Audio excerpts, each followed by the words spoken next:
Hey guys, and welcome back to Let's Play Twilight Princess. We've just finished up City in the Sky, and all that's really left to do here now is to claw shot ourselves back into the cannon. I put my iron boots on beforehand because the wind will actually affect you in that cannon area, which is kind of annoying because it messes up your claw shot, target thing, and you have to move around to get back in place. So it's easier just to throw on the iron boots. Since we've been shot out of that cannon, we now get put right back into Lake Hylia, pretty much from where we came up there from, the first cannon over there. Might want to make sure to take off your iron boots before you drown or anything. So we're going to go up onto shore now. We're going to be warping. There's a couple stops that we need to make before our next dungeon, but literally it's only just a couple stops, like 2 things that are just going to take a few minutes. So we're going to be getting into the next dungeon, which is the second to last dungeon. Pretty much, probably not in this video, because the scene leading up to it's a little bit long. But by next video, definitely. So the first thing we're going to do is here in Castle Town. Is to wait! Yeah, we're going to get interrupted again. Thankfully, though, I think this is the last time that we have to see this guy. Because I don't think we're going to be getting any more letters after we go to our next dungeon, so with these 3, it should be, that should be about it. So, might as well go check them in case there's anything important. Start at the top. Remember whenever Shad asked if we got his letter? Well, this is actually the letter that he sent. He's basically just telling us he can't figure out what to do, and he's in Renato's basement. So, there you go. This one's from Junior, which is Uka's son. Wow, kid, awesome!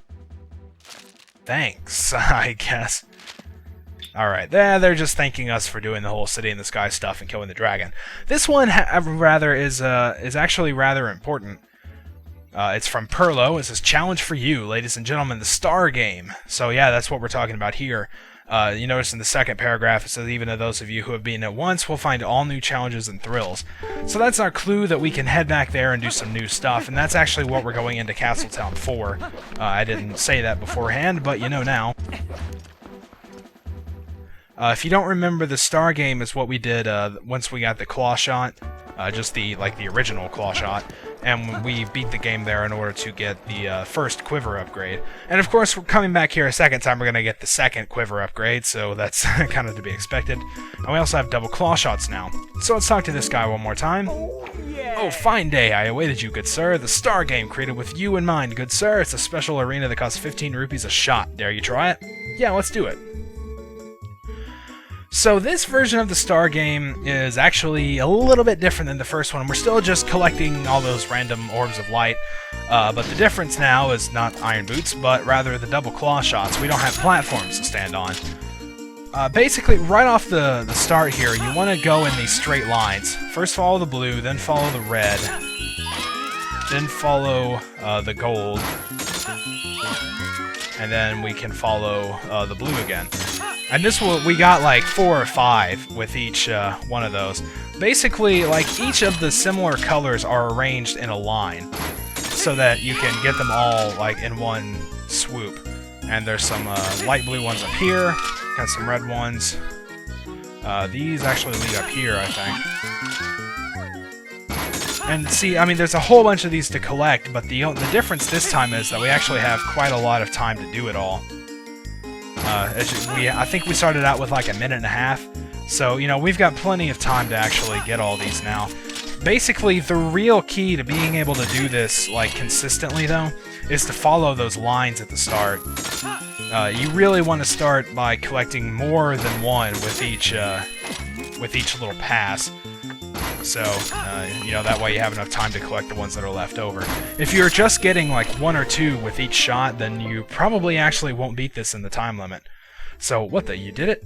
Oh, what a magnificent day this is! The debut of a superstar. Let huzzahs and accolades ring forth. To the superstar, I shall give this! We get the giant quiver. It holds up to 100 arrows. So that is our final equipment upgrade, and he's telling us, "Don't come again. Don't worry, we won't. I hate you too." Okay, so let's get out of here. We can say goodbye to that stupid clown, to that stupid tent, that stupid game, and we're done with that. Eek, it's him! Yep, it's me. That's right. Swoon over me. Okay, So we're done with all the stuff that's around here. That's really the only reason I came to Castletown, was to complete that star minigame again. So we need to head back out so we can warp. There's actually one piece of heart that we can get with the double claw shots that we can't get any other way. And it's actually pretty cool. It's probably one of my favorite heart pieces in the game just because of where it's located. It's actually in the Kakariko Gorge. You know, imagine that. We're coming back here to get a heart piece after we've gotten all the equipment upgrades. And I think that's probably the reason why it's one of my favorites, because Kakariko Gorge is pretty much the first area you go to once Hyrule Field becomes available to you. And yet they hit a heart piece in here that you absolutely can't get until you get the double claw shots and beat City in the Sky. So I think that's what makes it pretty cool. I like little design things like that. I just think those are neat. Alright, so we might as well take care of this little guy that's patrolling here. Okay, that was easy. So, let's don't fall off. You can see there's a claw shot target over here on the rock. If we can get to it, that'd be nice. Now we turn back, and we can see there's a claw shot target down here. Turn back once again, and there's some ivy we can get onto. So you can see there's really no other way to get this, and it's not really positioned in such a way that you could use like the wolf's dash jump or something to get to it, like we did with that orange rupee like a while back. But you rather have to have the double claw shots. There's our piece of heart. We collect 2 more for another full heart container, and those 2 are in the next dungeon, as well as the next heart container itself. So we've actually now collected every single one of the heart pieces in the overworld area. So that's all there is to get. So I guess you feel happy or sad about that, however you want to feel. But our next stop is the mirror chamber. Because in case you've been, like, living under a rock or something for the last, I don't know, 20, 30 parts, however long it's been.